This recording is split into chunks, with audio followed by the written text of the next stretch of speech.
Voz del Derecho se escucha en News, canal multimedia. Esta es una transmisión en vivo.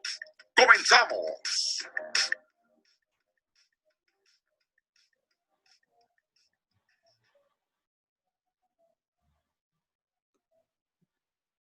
¿Qué tal, queridos amigos? ¿Cómo están? Sean bienvenidos a su programa favorito de Rutas y Retos de Legalidad de la Secretaría Académica de la Facultad de Derecho de la UNAM. Este programa es conducido en lo general por la doctora Sonia Venegas Álvarez, titular de esta secretaría. Soy su amigo Juan Negrete y estoy muy contento y realmente muy honrado porque el día de hoy vamos a tratar un tema pues muy interesante para todos los amantes del derecho fiscal, el derecho tributario.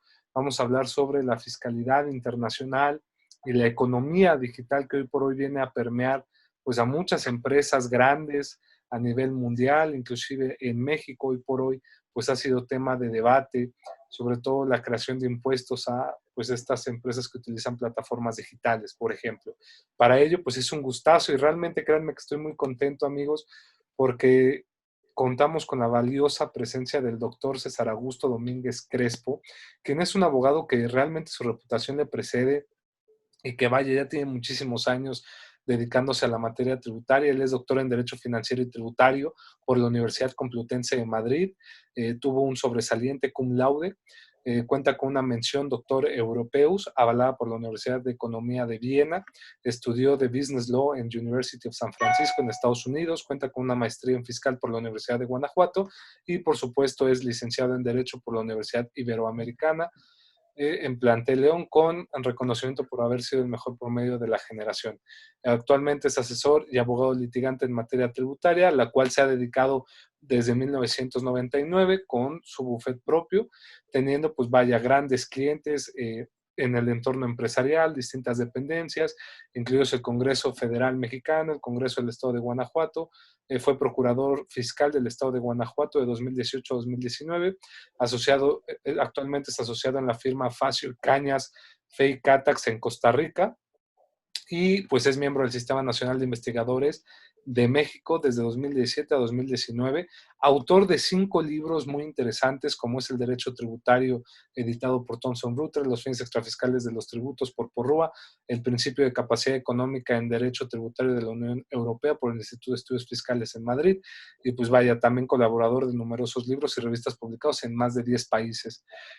Es profesor titular A de la Universidad de Guanajuato desde 2007, actualmente con licencia, y profesor invitado en programas de posgrado en la Universidad de Santiago, Chile, en la Universidad de Buenos Aires, Argentina, en la Universidad de Palermo, Italia, Universidad de Roma, Italia, entre otras universidades nacionales más. Pues vaya, esto realmente es un breviario curricular muy poco de toda la gran trayectoria que representa el doctor. ¿Cómo está, querido doctor? Y a la distancia, qué gusto tenerlo con nosotros en este espacio.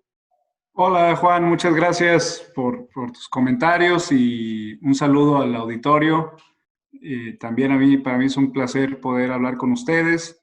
Espero que este programa pues, sea de interés para tu audiencia. No, y vaya que lo va a hacer y es uno de los temas que también nos han pedido mucho, doctor, por lo cual, pues me gustaría cederle el uso de la voz para que nos pudiera ir adentrando a conocer qué es esto de la fiscalidad internacional o fiscalización internacional y la economía digital, cómo se va relacionando todo esto.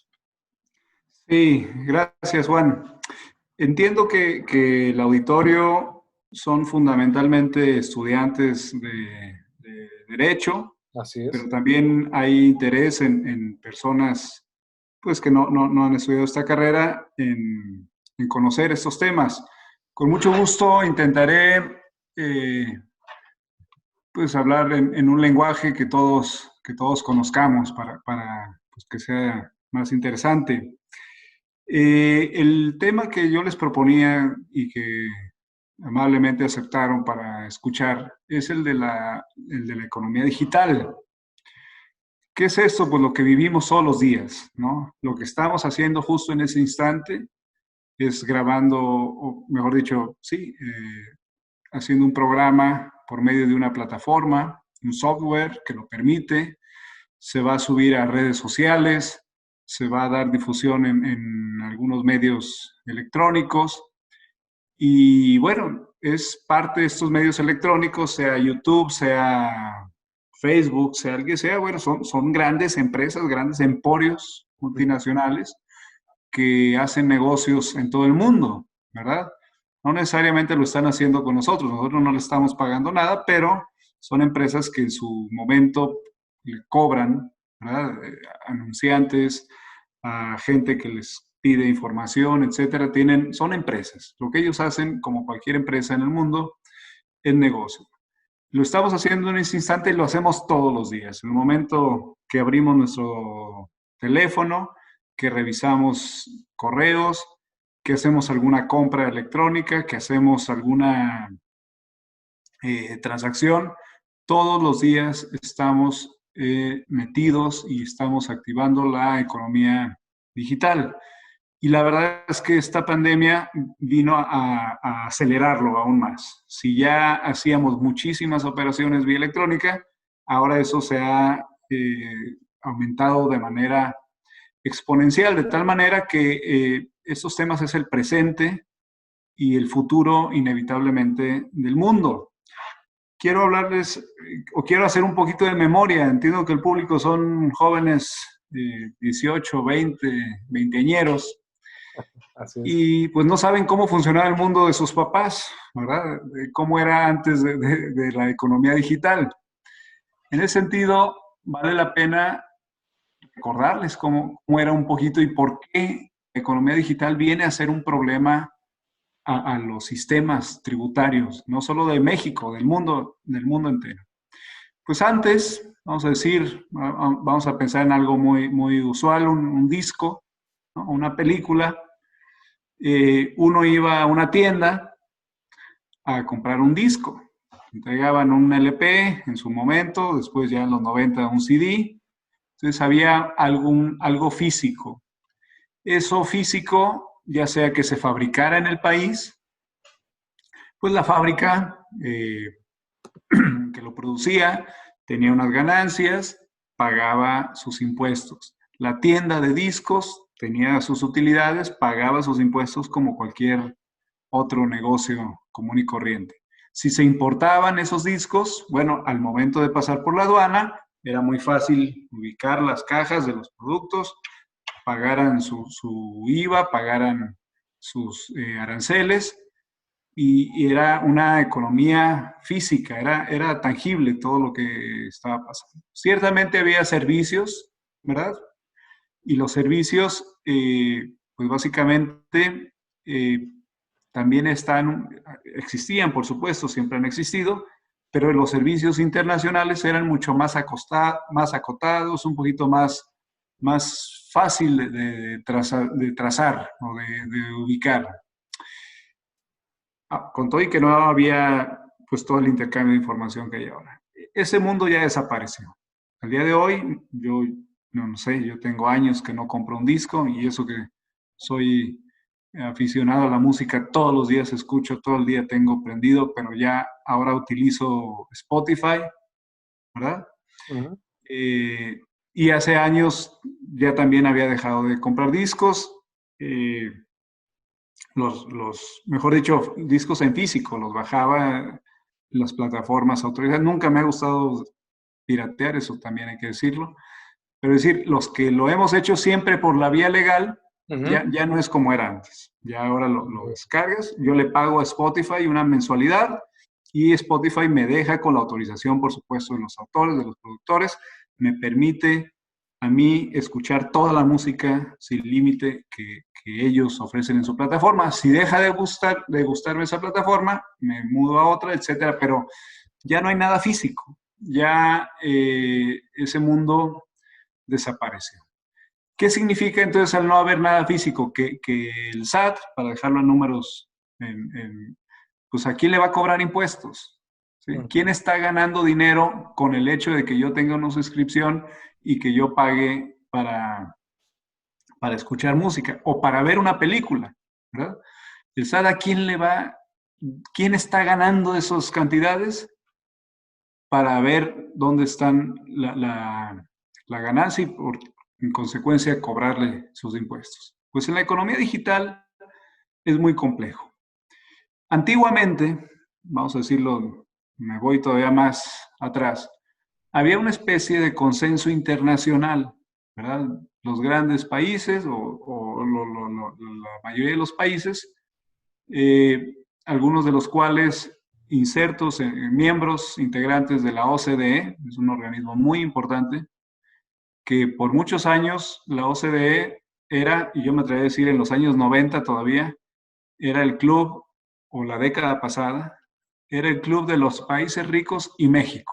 Es decir, nos dejaron entrar a ese club, yo no sé si con los méritos adecuados o no, pero estábamos allí.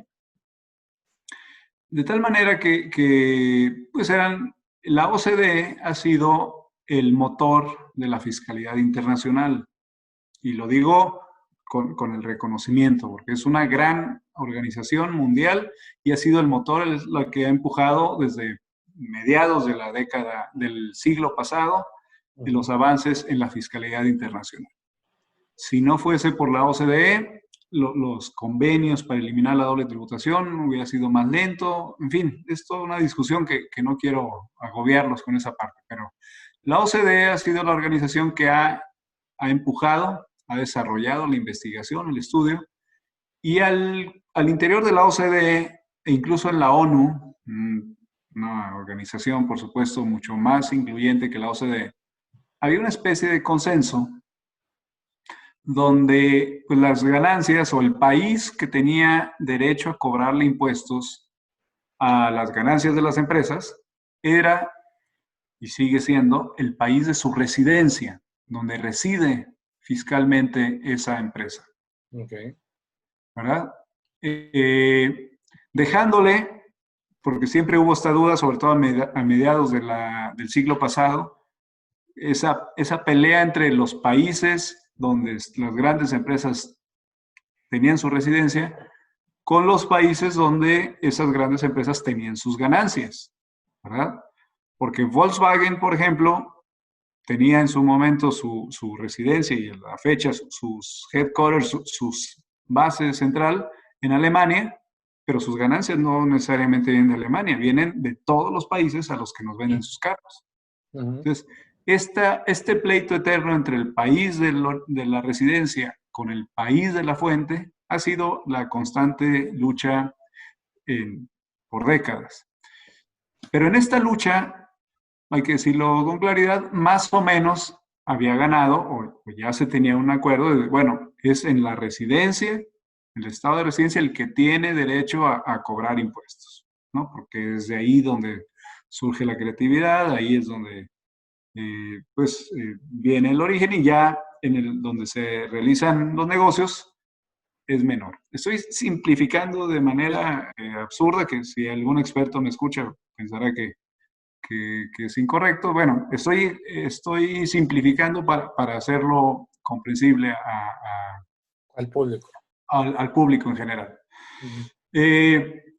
Pero había una excepción. Dice, bueno, el país de residencia va a poder cobrar los impuestos que gane la empresa, excepto si la empresa tiene una base fija, un establecimiento permanente en el otro país, ¿verdad?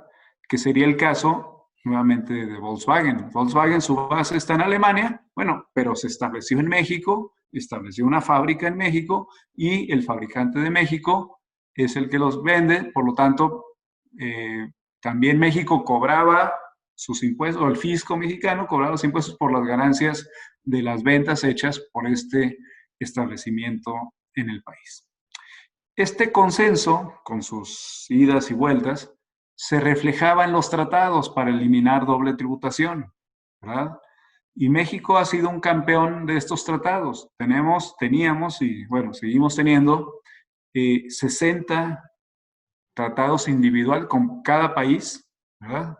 Alemania, Austria, piensen todos los, no acabaría ahorita de enunciarlos, un sinnúmero de países. Los convenios más recientes que entraron en vigencia son si no me equivoco, con Filipinas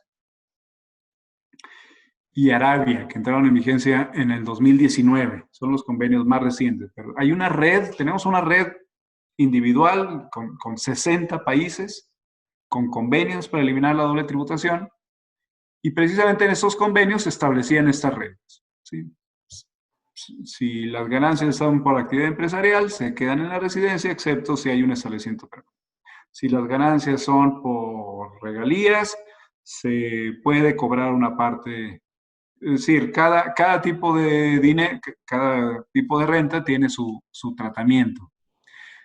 A lo que vuelvo es, este consenso, si le podemos llamar de alguna manera, ha sido constantemente desafiado y desde la década pasada, por un lado, la evasión fiscal internacional y por otro lado, muy potente, el tema que estamos hablando hoy, la economía digital. Entonces, dentro del seno de la OCDE surge una estrategia, un análisis que se le llama BEPS. Ujú. Este BEPS viene son las siglas en inglés, de Base Erosion and Profit Shifting, que es erosión de bases y movimiento de ganancias.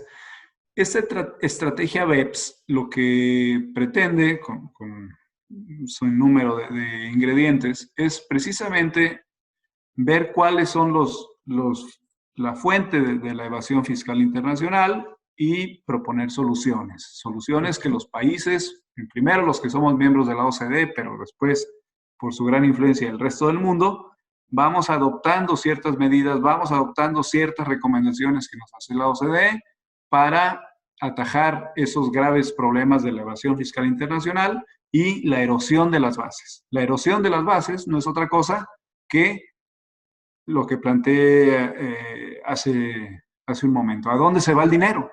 ¿Verdad? Lo que antes ganaban las empresas de discos, pues ahora no sé, nadie está en México, nadie está vendiendo discos, ni en México ni en el mundo. Desaparecieron los blockbusters, desaparecieron los videocentros, pero en todo el mundo. Es un cambio en la economía. Pero ¿a dónde se está yendo el dinero? Uh-huh. Este consenso internacional de que se quedara, que fuese el estado de la residencia el que lo grabara, con la excepción del establecimiento permanente, pues comienza a hacer agua, comienza a tambalearse cuando... Perdón que lo interrumpa, doctor. Sí. Pero, digo, ya teníamos esta dinámica, pero uno de los temas que usted planteó y me gustaría rápidamente, si nos pudiera explicar este concepto, es precisamente por las personas que nos ven, ¿qué debe entenderse por esto del establecimiento permanente? Bueno, el establecimiento permanente es un término ya muy técnico de la fiscalidad internacional, uh-huh, que no es otra cosa que reconocer que una empresa que sabemos que es residente en otro país, realiza operaciones, valga la redundancia, de manera permanente, uh-huh, fija y en un lugar físico en nuestro país. Eso hace que sea un establecimiento permanente. Si no se dan esos elementos de que ahí esté, o sea, que no es una venta que hizo un día nada más, ¿no? Uh-huh. Una venta esporádica, sino que se dedica a hacer ventas allí, que tiene un local, que tiene un agente que se dedica a hacer sus ventas, tiene una fábrica, es decir, sin poner en duda que esa persona reside o que esa empresa reside en otro país, ya de manera permanente, valga la redundancia, está en nuestro país teniendo operaciones sustantivas y teniendo negocios. Esa es la idea de un establecimiento permanente. Perfecto. Pero entonces estos conceptos están constantemente, y más en la actualidad, pues reescribiéndose o repensándose, porque no resuelven los problemas.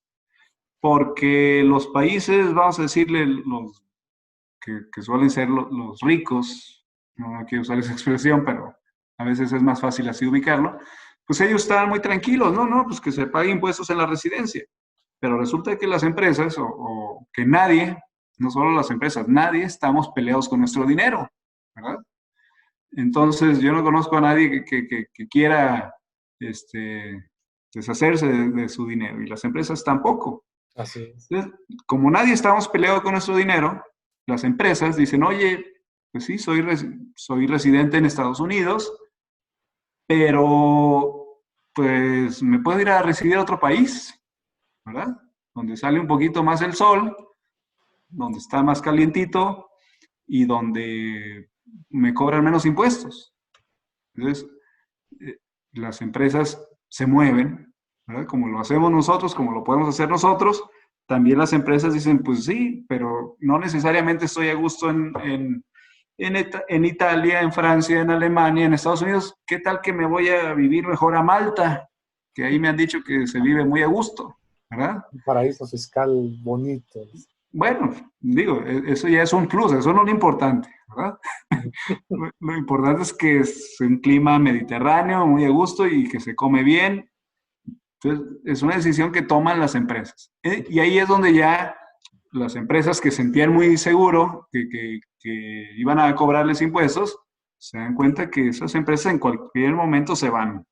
Que los capitales no tienen nacionalidad y los capitales se van a donde calienta más el sol y a donde los tratan, los apapachan un poquito más.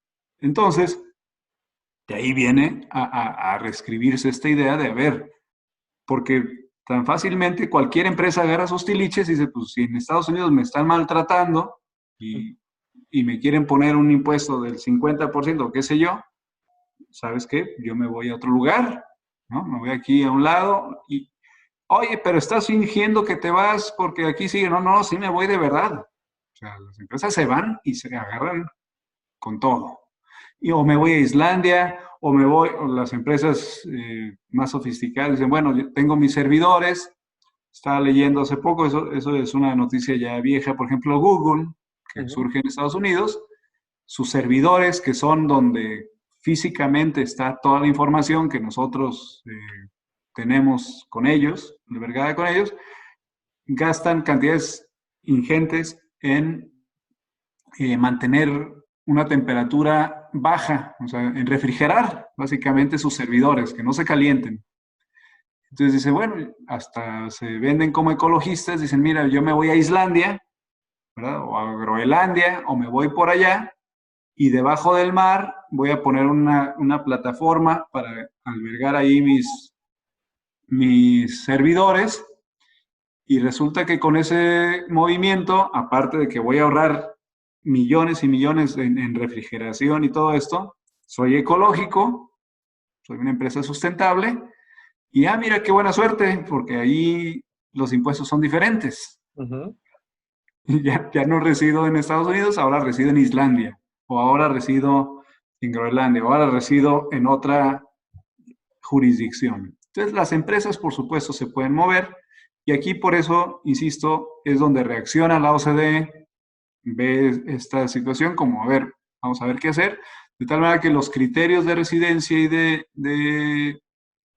de fuente o de establecimiento permanente se están reescribiendo todos los días.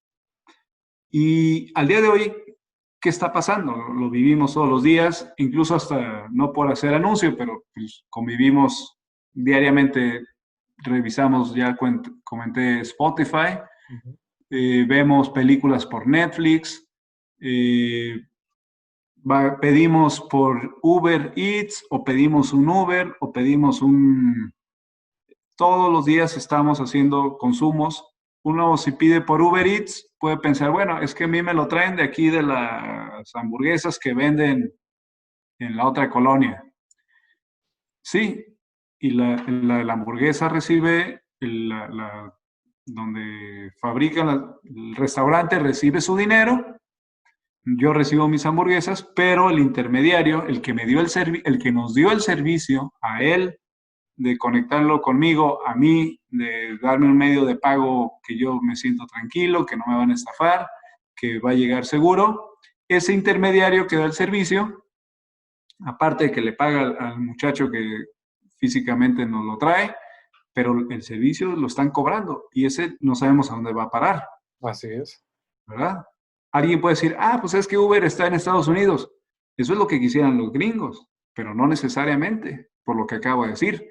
Yo no sé si Uber o sus oficinas centrales estén en Estados Unidos, o estén en Malta, o estén en Chipre, o están por todos lados y nadie. Entonces, ese es el conflicto que tienen los grandes países, los grandes y los pequeños. Eso está pegando a todo el mundo. El pequeño que siente que se le van sin pagar, el grande que igual pues nada más ve pasar el dinero por sus bancos, por su sistema financiero, pero no hay una trazabilidad.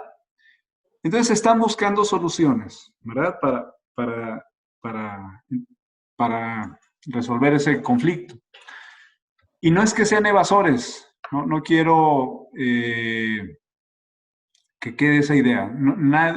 Yo, en principio, creo que las personas lo que buscan o lo que buscamos es estar en orden, estar en paz, estar con nuestras economía, nuestras obligaciones cumplidas, donde sea que estemos, sino simple y sencillamente, pues el tipo de economía permite o facilita el movimiento.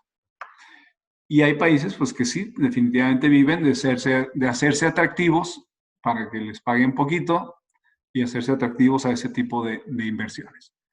En ese momento es donde vuelve, y repito, el tema de la OCDE. La OCDE detecta esta complejidad del mundo actual y la que se avecina, porque si antes eran unas cuantas empresas las que hacían esta economía digital, en la actualidad nuestro vecino, ¿verdad? Que vende cursos de pintura para niños, pues se las van a comprar aquí sus vecinos o se los pueden comprar en otro país. Por ejemplo, doctor, Sí. Sí, nada más para seguir con esto que está muy interesante, pero tener claro. Entonces, si le pudiéramos poner una definición a economía digital en materia tributaria, ahorita con lo que estamos hablando, ¿cómo la definiría usted? Como una economía donde se mueve dinero a través de empresas multinacionales que su mercado es meramente y siempre electrónico, tecnológico, digital, o tiene alguna otra trascendencia. ¿Cómo lo definiría usted?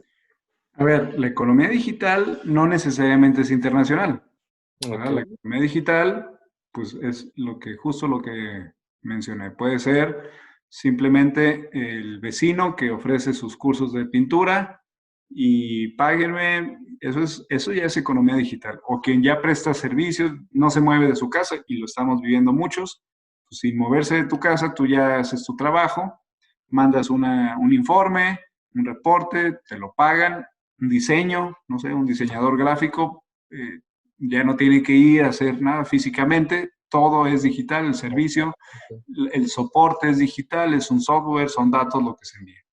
Eso es economía digital, que internamente no significa demasiado problema, ¿verdad? Porque si hay una transferencia bancaria, bueno, ya se sabe al banco que fue y paga sus impuestos. El problema surge cuando estas operaciones de economía digital trascienden las fronteras, ¿verdad?, de los países, donde ya no es tan sencillo ver a dónde fue a parar el dinero. No sé si queda Sí, muy claro.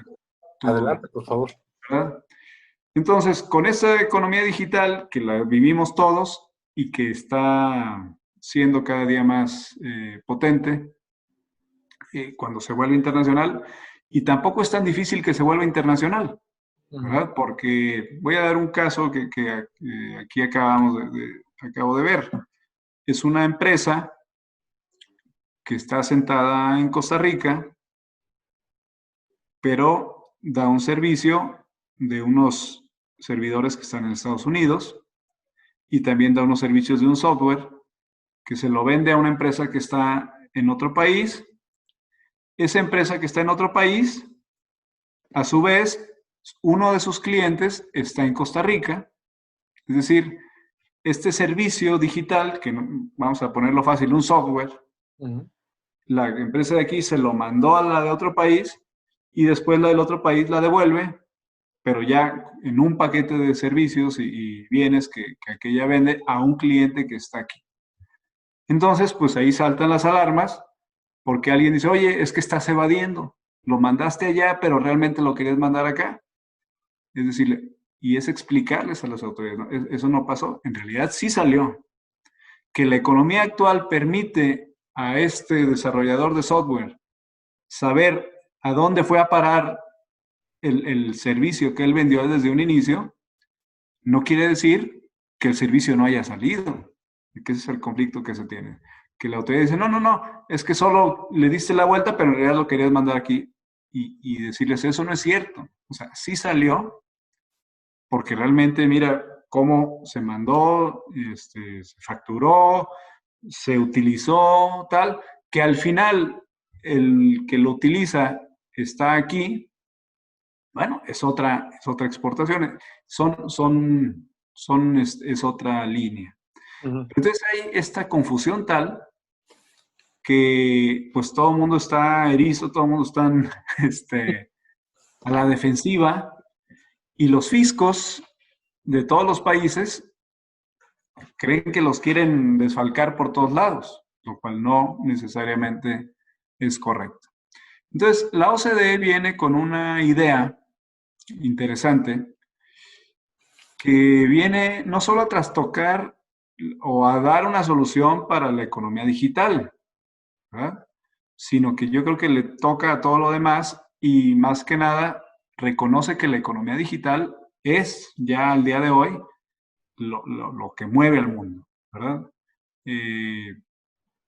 Tú puedes tener un software que desarrolles en un lugar y ese software pues, se va a comercializar por todos los países y va a ser muy complejo darle seguimiento y todos los países van a participar.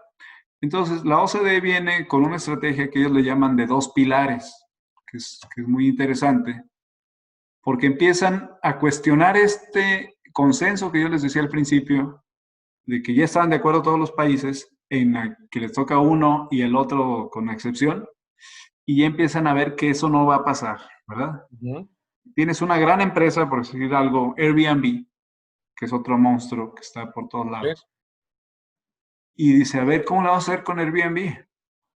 Todo el mundo son de esos negocios que no hay marcha atrás, que no hay manera, ningún país tiene por sí solo la capacidad de destrozarlo, o si los truenan, que puede llegar a ocurrir, bueno, va a surgir otro, porque el modelo de negocio es fácilmente replicable, ¿verdad? Un gobierno podrá ensañarse contra Uber porque cree que son evasores o lo que sea, pero va a surgir otro porque es un modelo que es fácilmente replicable, que es fácil de entender, que al consumidor dice, a mí mientras me lleven tranquilo a donde quiero ir, mientras me cobren sin que me trancen, por mí puede ser taxista, puede ser otra cosa, al consumidor no le importa, ¿verdad? O a la mayoría de los consumidores. Así está pasando con Uber, así está pasando con Airbnb, así está pasando con muchos que hay que aceptarlo como no se van a ir, o si se van ellos, van a llegar otros más sofisticados, más complejos, de tal manera que hay que atender el problema. Y lo que hace, este es el paso muy importante que hace la OCDE en su propuesta, es decir, a ver, vamos olvidándonos de aquellos conceptos básicos de residencia, o no básicos, sino aquellos conceptos pues viejos de lo que era un establecimiento permanente, de lo que era la residencia, y vamos reconociendo que vamos a repartirnos el pastel, ¿verdad? Entonces la estrategia de BEPS, que sigue en desarrollo, no está concluida, no está terminada, sigue, y este año la vino a detener un poco, es cómo repartimos el pastel, cómo nos lanzamos contra Uber y le decimos, a ver, ahora sí dime, ¿dónde estás ganando dinero? Ujú. Porque, bueno, Airbnb, ¿qué hizo?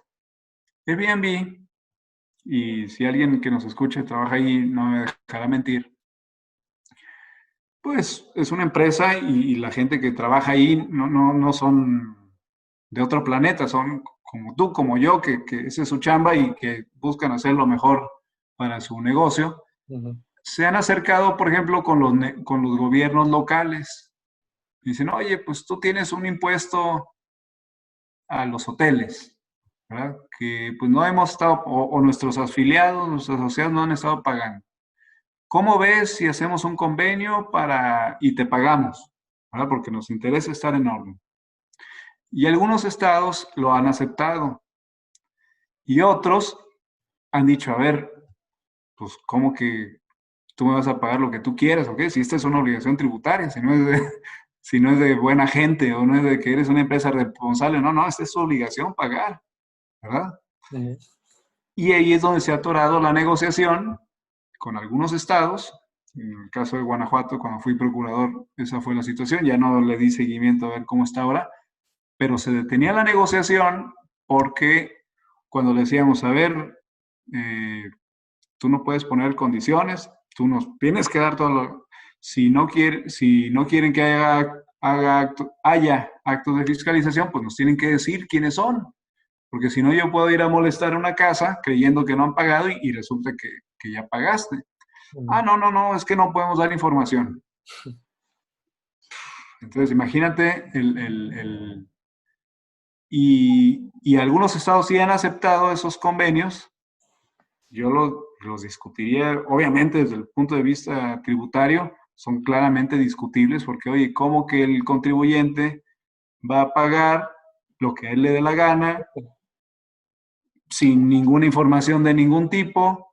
Y uno hay que creerles porque ves dinero, porque eso es lo que hace atractivo, que ven dinero, dice, no, pues como ya me están pagando ya, pero es cuestionable por todos lados.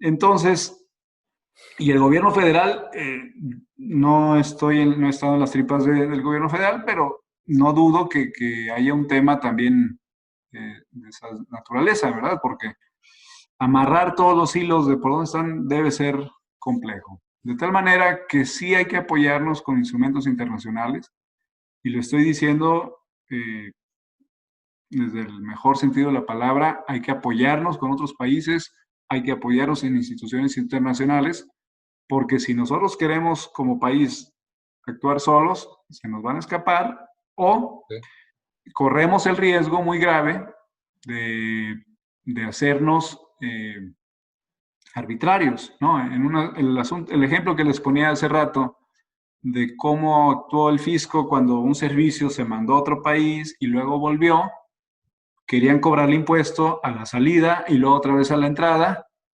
y el IVA, por ejemplo, pues si le estás cobrando IVA sobre IVA, te vuelves un país notoriamente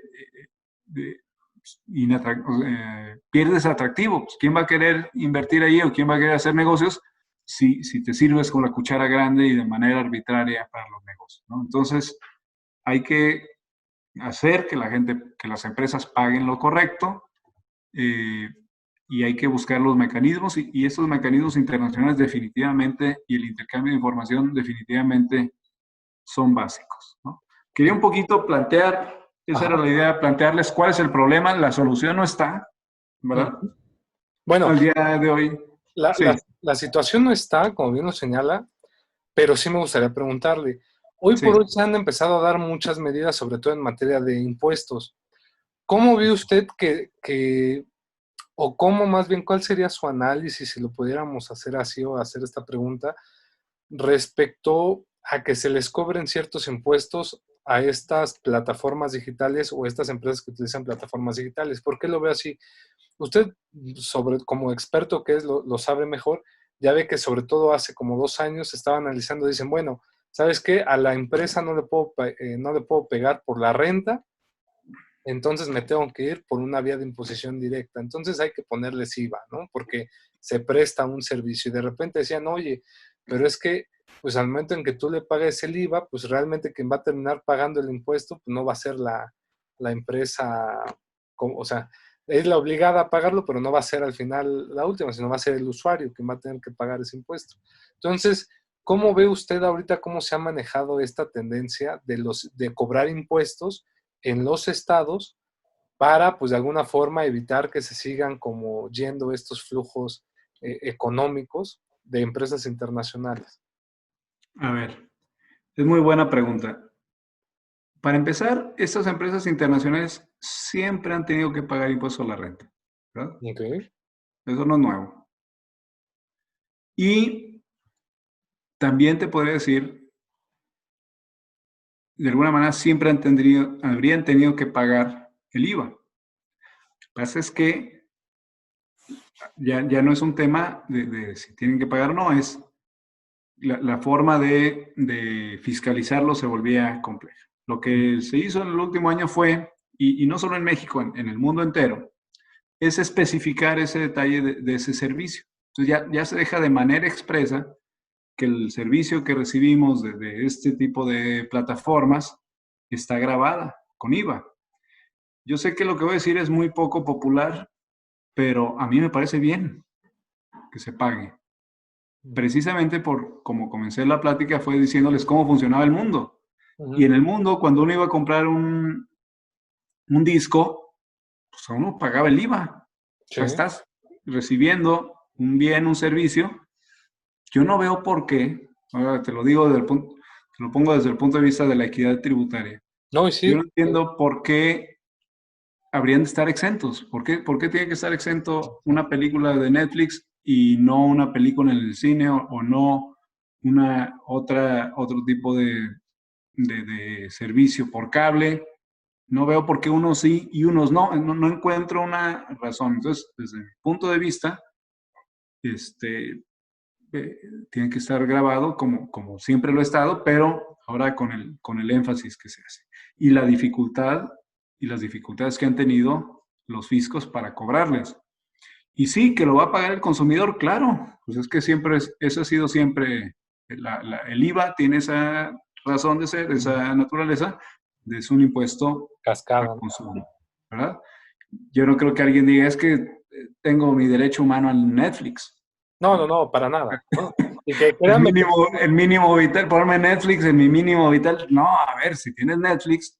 Pero yo creo que sí hay personas que lo creen. Ya ve que con esto del derecho humano al Internet dicen que ya... No, claro, perdón, voy a usar una expresión muy vulgar, pero... No, adelante. Es como si te compras el whisky y los hielos se te hacen caros, ¿verdad? A ver, si tú compras tu suscripción a Netflix, si tú compras tu suscripción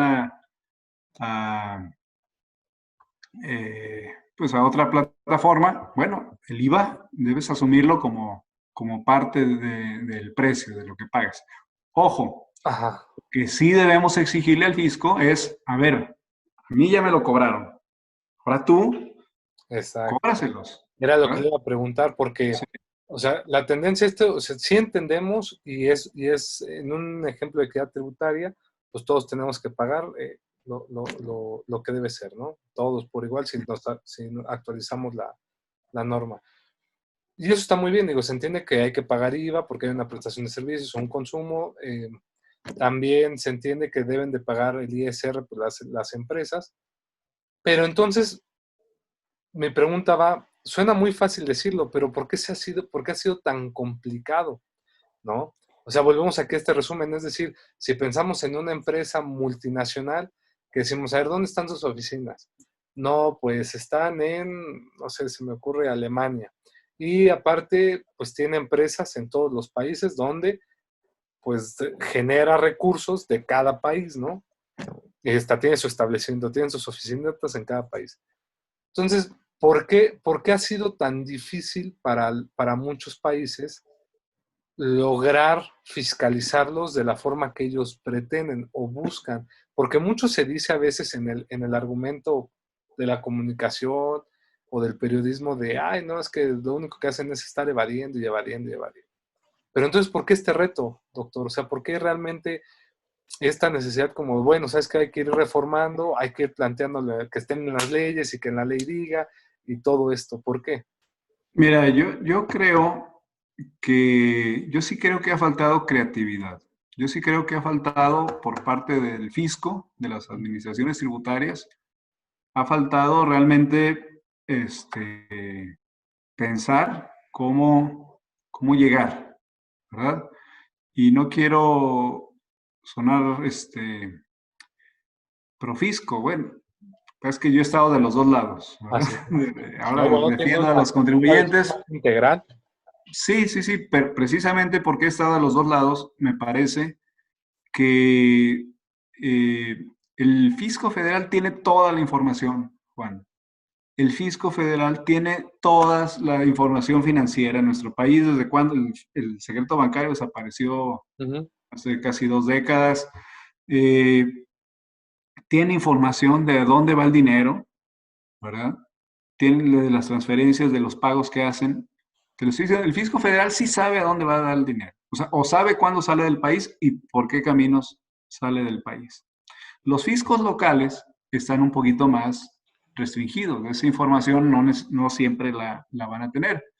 Pero un fisco local, como puede ser el gobierno de la Ciudad de México, que si no me equivoco es de los que firmó el convenio con Airbnb, o el gobierno de Jalisco, o de cualquier gobierno estatal, o de Guanajuato. Aquí les voy a dar un mal consejo que yo daba, pero no me hicieron caso y por eso lo puedo contar. Pero cuando estábamos con las pláticas con Airbnb estaban en este plan que tú acabas de decir, al tanteo, pero yo creo que es la realidad. De repente desaparecen. O sea, un día te llaman y están muy interesados en reunirte y después cuando quieres, a ver, vamos a reunir, ya se fueron y ya no sabes ni dónde están, ni el número que te dieron, ni los ejecutivos que se presentaron, ya no sabes si... Y uno es de Chiapas, uno es de Sinaloa, o sea, están ahí en el aire.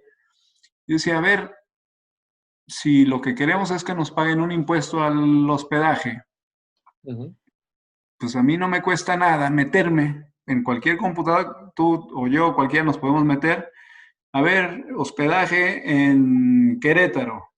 Y ahí te va a salir la lista, 200 casas.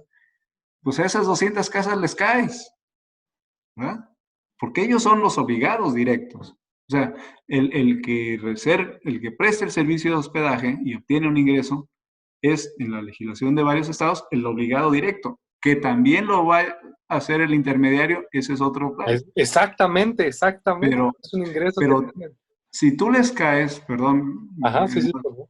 si tú le caes directamente a las casas, que las puedes ver en internet, pues ahí están. No es ningún misterio. Decirle, oigan, a ver, pues usted está haciendo operaciones. Ellos le van a llamar directamente a Airbnb, oye, ¿qué onda? Me están cayendo tal. Y si les caen 20 y les llaman, a ver si no vuelven a acercarse, porque luego es un tema que se van dejando. Yo sí creo que ha sido falta de creatividad de los gobiernos, en el buen sentido de la palabra, porque, ve, Juan, yo creo que a todos yo no conozco a nadie incluso los que estamos enamorados de estos temas impositivos, nadie pagamos impuestos felices o con una sonrisa, todos nos duele. No tenemos que pagar, ya cumples tu declaración, haces el pago, pero todos nos quedamos así como, ay, ese dinero hubiera estado mejor en mi cartera, ¿no? Pero más que pagar impuestos, a mí de las cosas que más me molestan es pagar impuestos yo y que mi vecino no lo haga. Completamente de acuerdo, ¿no? Sí, porque yo sí, que yo tengo la cara de letrero de tonto y mi vecino no lo paga. Entonces, sí falta creatividad de los gobiernos, de las organizaciones tributarias, de hacer que todos paguemos lo que nos toca pagar. Y las empresas darse cuenta que a final de cuentas, este impuesto, el IVA, por ejemplo, pues que realmente ellos se lo van a cobrar al consumidor final, ¿verdad? Y el impuesto a la renta, ese sí es de ellos. Y entonces sí vale la pena estos amarres que se hagan entre los dos impuestos para obtener esta información más completa y que se cobre. Entonces, los gobiernos deberían estar, a todos los niveles, deberían estar buscando, afinando las armas, y lo digo en el buen sentido de la palabra, porque todos queremos que se cobren los impuestos correctamente, que a mí sí me cobren porque pues ahí me tienen, ya sea en la nómina o me tienen en la formalidad, y en cambio al vecino con toda la tranquilidad del mundo está en la informalidad y no le pasa nada y ya estrenó camioneta y nunca declara nada. Eso es lo que más nos molesta, al menos quiero decirlo. No, sí, y ese es el punto. Si nos pudiéramos nosotros, mire, hay un estudio interesante sobre cumplimiento fiscal, pero no sería el tema ahorita, pero sí va muy correlacionado a la psicología tributaria, ¿no? De decir, oye, no te pago ni me gusta pagarte porque conmigo sí me chingas, y a los otros no los ves. Y esto es un tema muy interesante, digo, para todos los jóvenes que nos ven y que les gusta en esta materia, porque fue lo que pasó con Mercado Libre, ¿no? Que decían, bueno, pues es que tienen en efectivo y pues nunca saben qué personas pues realmente son las que generaban, y a veces los productos pues engañaban, eran malos, etcétera, y ya no había dónde poder reclamar porque también no había esta localización. Pues realmente, doctor, gracias Sí. como siempre por su tiempo. Y el tiempo se nos fue como agua y volando. Sabemos que también es un hombre muy ocupado, pero no quisiéramos cerrar este programa sin antes preguntarle si tiene alguna conclusión final o algún mensaje que quiera dar a todos los jóvenes o a todas las personas que nos están escuchando sobre este tema. Mira, pues es importante, yo creo que con la pregunta que hacías hace un momento, dabas en el clavo, es decir, a nadie nos gusta pagar impuestos, yo no conozco a nadie, bueno, ustedes ya no son de la edad, pero al único que conozco era Ned Flanders, el de los Simpsons, que el día uno se paraba para pagar sus impuestos. Quizás la única, es un personaje ficticio al que sí le gustaba pagar, pero pues es el precio de vivir en una sociedad civilizada y ordenada, ¿verdad? Entonces hay que pagar nuestros impuestos correctamente. Y que no, perdón, voy a echar tal vez no sea muy popular lo que voy a decir, No, adelante. que los recursos que se recaudan y se utilizan para el gasto público no sean un tema de la suerte, de ver quién gana el premio y quién no, sino que haya un gasto y hay que exigirles a nuestros gobiernos que gasten correctamente en lo que se tiene que gastar y dar trazabilidad al gasto público. Y la economía digital es un asunto donde hay que entrarle, los gobiernos le tienen que entrar, las personas le entramos todos los días. O sea, cada vez vemos a más vecinos que hacen ventas por internet, que hacen envíos, que hacen servicios. Es un problema que a nivel interno pareciera no representar mayor problema, pero el mundo transita a pasos agigantados hacia ese lugar. Entonces, es importantísimo que nuestras autoridades estén a la altura, ¿no? Porque no nos van a esperar, la economía no está esperando a que el SAT piense a ver qué va a hacer, ya están realizándose millones de operaciones todos los días y millones de transferencias, y no va a haber unidad de inteligencia financiera que pueda dar seguimiento a todas las operaciones, porque la economía se mueve muy rápido. Entonces, esa sería la idea, que exijamos que nuestros gobiernos estén a la altura, exijamos que tengan medidas adecuadas, ni inquisitorias, y que sea castigar o inhibir esta economía. Es como querer detener las olas ahí con una red, ni que lo intenten inhibir, ni que lo intenten frenar, sino que lo entiendan y que apliquen las normas adecuadas para vivir en un estado de derecho. Sería el comentario. Perfecto, doctor. Pues de verdad, muchas gracias. Agradecemos mucho al doctor Raúl Juan Contreras Bustamante, director de la Facultad de Derecho de la UNAM, al maestro Ricardo Rojas Arévalo, secretario general de la misma, y nuevamente a la doctora Sonia Venegas Álvarez.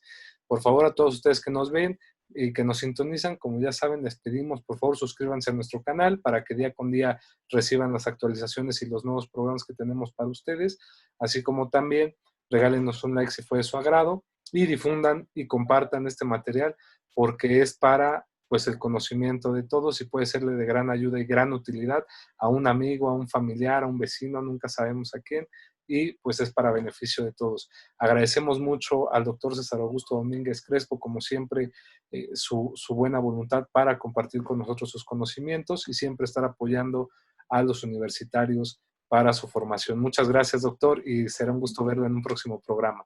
Muchas gracias, Juan. Un placer. Espero que haya sido un poquito interesante la plática.